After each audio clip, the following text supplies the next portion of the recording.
Mon enfant fait des crises de colère. Il hurle, il tape, il se roule par terre, il dit des phrases du genre « Maman, je t'aime plus, t'es méchante, t'es pas une bonne maman, je veux plus de maman ». Et toi, à l'intérieur, tu te dis « Mais qu'est-ce que j'ai raté? Pourquoi il réagit comme ça pour si peu? Comment je dois faire concrètement là, maintenant ?»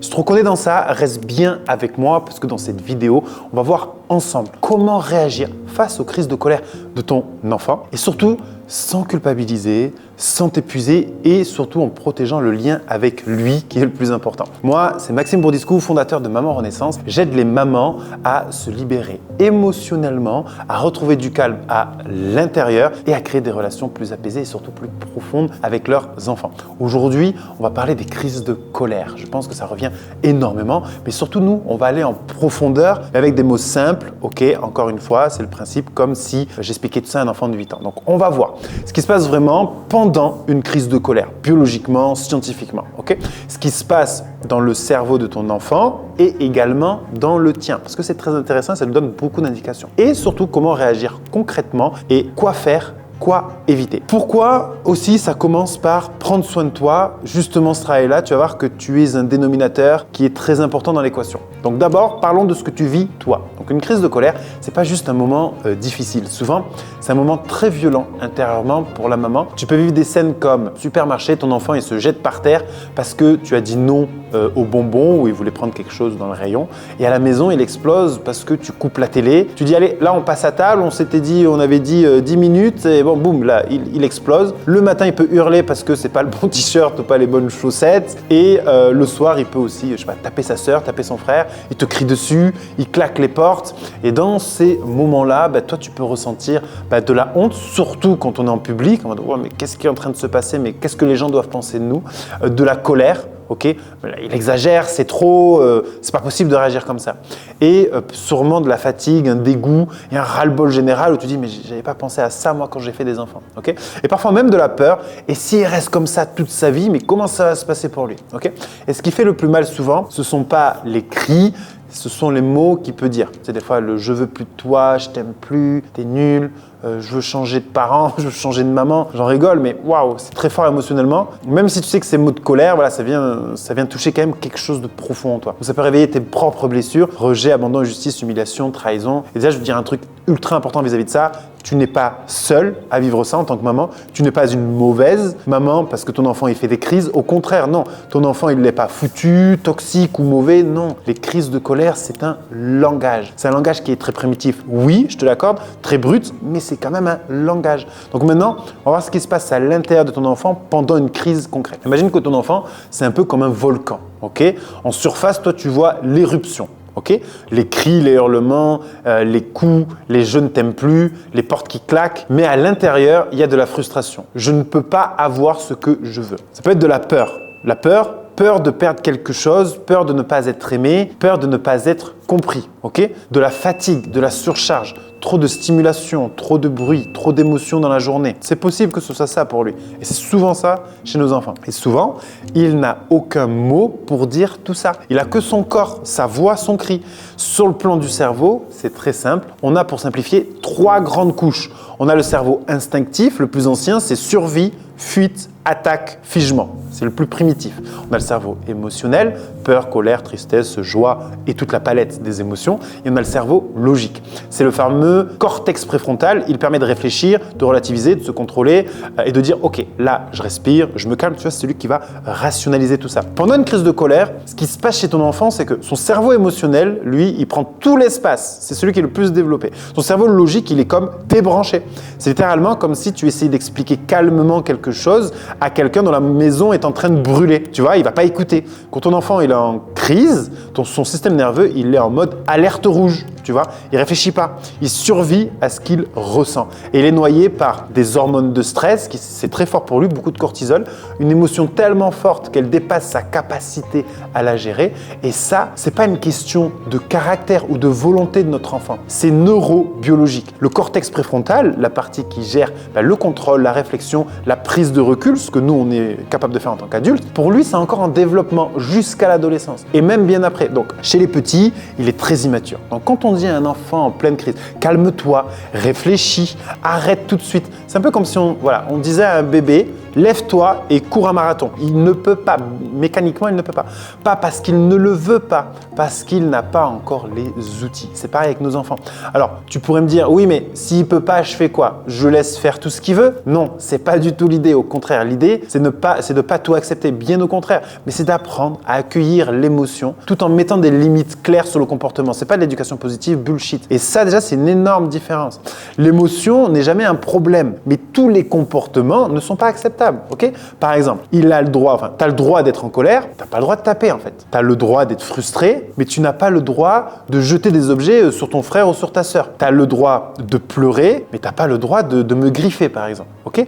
Donc, ça, c'est très important parce que déjà, lorsqu'on accueille l'émotion de notre enfant, il apprend la confiance, la relation avec nous et il apprend que ses émotions ne sont pas un problème et du coup, il compte sur moi pour apprendre à réguler et à gérer ses émotions. Et ensuite, il pourra voir que quand il y a de la colère, ok, colère égale, j'ai le droit de la ressentir, ok, mais je l'exprime au lieu de taper, au lieu de crier, je vais l'exprimer. C'est juste que nous, on n'a pas appris ça à l'école, nos parents ne l'ont pas appris, mais nous, peut-être qu'on peut être les précurseurs là-dessus et leur apprendre tout ça. Maintenant, je vais te proposer une façon très concrète de réagir pendant une crise. Donc, s'il y a ce soir une crise, ce matin, on va voir ça ensemble. Imagine ton enfant, il hurle, il tape des pieds, il t'insulte, il dit qu'il t'aime plus, tu sens que ça monte en toi vraiment et tu as très envie de crier plus fort que lui, de punir, de dire stop maintenant. Donc, d'abord, on va s'occuper de toi. Je sais, ça paraît contre-intuitif, mais la première personne dont il faut s'occuper, c'est toi.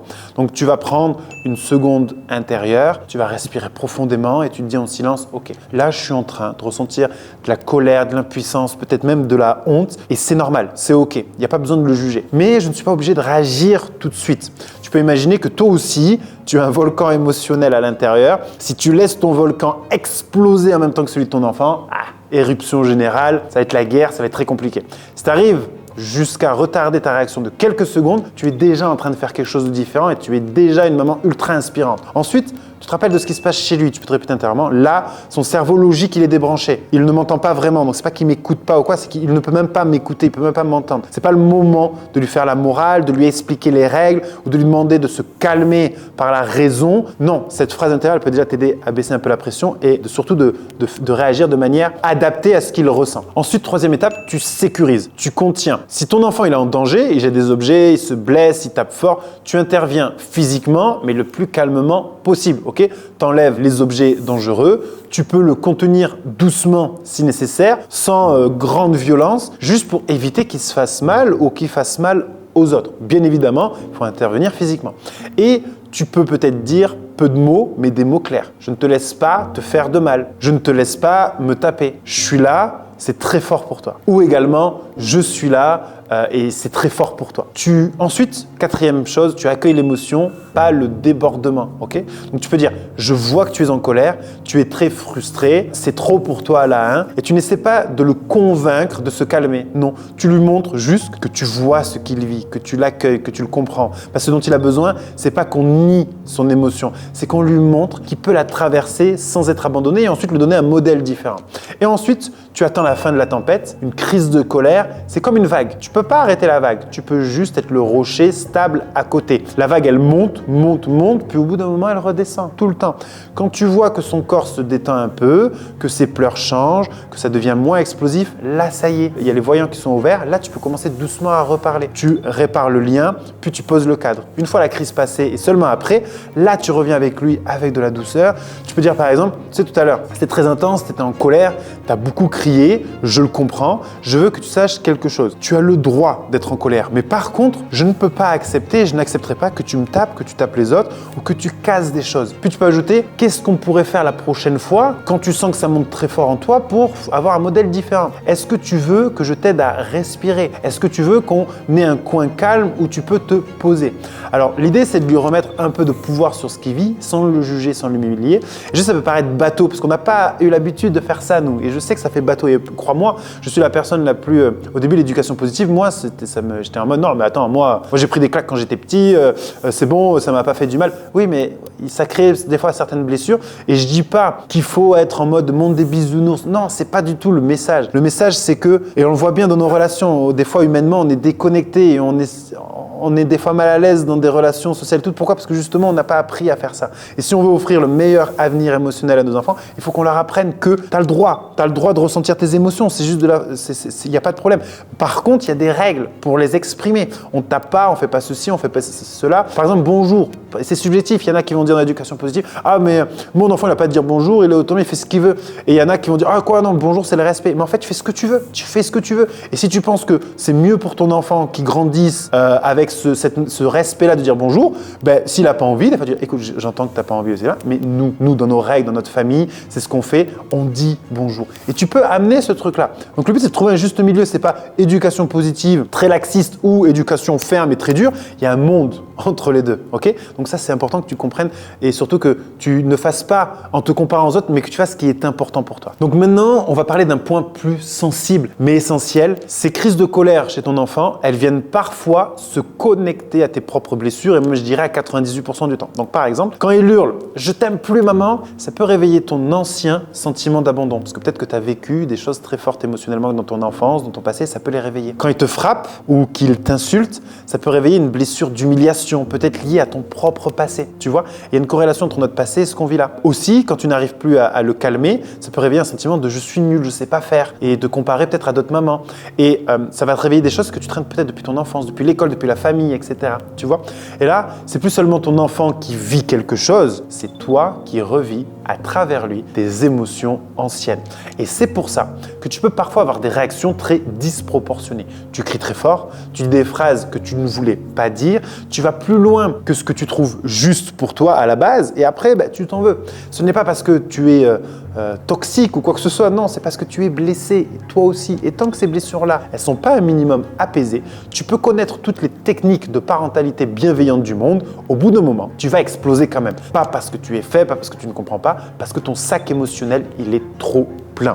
Et c'est là que se trouve le cœur justement de mon travail avec Maman Renaissance. Quand toi, en tant que parent, tu guéris progressivement tes blessures émotionnelles, tu te libères de certaines colères, tristesse, culpabilité du passé, ton enfant le ressent. Ton système nerveux devient plus stable, tu es moins déclenché et tu peux rester plus souvent ce rocher calme dont il a besoin pendant ces tempêtes. Et ça, c'est pas juste spirituel ou théorique, les neurosciences le confirment. Un enfant qui grandit auprès d'un parent qui travaille sur ses blessures, qui se responsabilise, qui apprend à se réguler, a beaucoup plus de chances de développer lui-même plus de sécurité intérieure, donc pour notre enfant, moins de crises violentes forcément parce qu'il a retrouvé du calme, une meilleure confiance en lui, ça c'est indéniable, c'est très important pour lui, et surtout des meilleures relations émotionnelles plus tard, mais aussi maintenant, que ce soit à l'école, avec les copains, etc. Donc tu ne pourras jamais offrir à ton enfant une vie sans émotion, sans colère, sans frustration. Ça n'existe pas. Mais par contre, tu peux lui offrir un modèle de quelqu'un qui sait les traverser, au lieu de les subir. Et ça, c'est très précieux pour lui. Et c'est exactement du coup pour ça que j'ai créé une semaine de coaching totalement offerte chez Maman Renaissance. Cette semaine-là, elle est faite pour toi si tu en as marre des crises de colère à répétition, si tu ne sais plus comment réagir sans crier. Si tu culpabilises beaucoup après coup et que tu commences à te dire que tu es une mauvaise maman ou que tu ne sais pas faire et que tu sens que certaines réactions chez toi viennent de plus loin que juste la situation de moment et que tu n'arrives pas trop à savoir ce que tu ressens. Si tu as envie de changer les choses vraiment pour toi et pour ton enfant, je vais t'inviter à cliquer sur le lien ci-dessous. Tu verras, tu vas comprendre énormément de choses et surtout émotionnellement, ça va être très très fort. C'est pas juste de la théorie. Ça veut dire que pendant cette semaine de coaching, il y a un peu de théorie comme on est en train de faire là pour t'expliquer un petit peu comment fonctionne le cerveau de l'enfant, comment réagir. Mais surtout, il y a des gros exercices de coaching de libération neuro-émotionnelle. C'est la méthode que j'ai créée de mes 10 ans d'expérience. Et du coup, tu vas voir que tu vas déjà ressentir beaucoup d'émotions et surtout beaucoup d'apaisement à la fin. Par contre, oui, ça va être inconfortable. Tu vas peut-être beaucoup pleurer. Il y a beaucoup de mamans qui nous disent « J'ai fait la semaine de coaching offerte, j'ai énormément pleuré, j'ai crié. » Mais enfin, dans le coaching, hein, t'inquiète pas, c'est dans le coaching. Et ensuite, retrouver énormément d'apaisement et elle voit les résultats avec les enfants en quelques heures. C'est juste incroyable. Donc, va va faire cette semaine de coaching offerte. Pense à t'abonner, à liker, à partager si tu sens qu'une maman a besoin d'entendre ça. Et rappelle-toi, tu n'es pas une mauvaise maman. Tu fais de ton mieux avec tes outils, avec ce que l'on t'a donné, avec ton passé, ton éducation. Et aujourd'hui, tu fais déjà de ton mieux. Rien que le fait que tu sois encore en train de m'écouter après ces 10 ou 15 minutes de vidéo, ça montre que tu es une maman qui recherche des solutions, qui a envie d'aller mieux. Et ça, c'est vachement inspirant. Et ça, tu peux vraiment te féliciter. Donc, je te dis à très très vite. J'espère te retrouver là dans les prochaines secondes sur la semaine de coaching offerte. Je t'envoie plein d'amour, de persévérance, de force. Et je te dis à très très vite.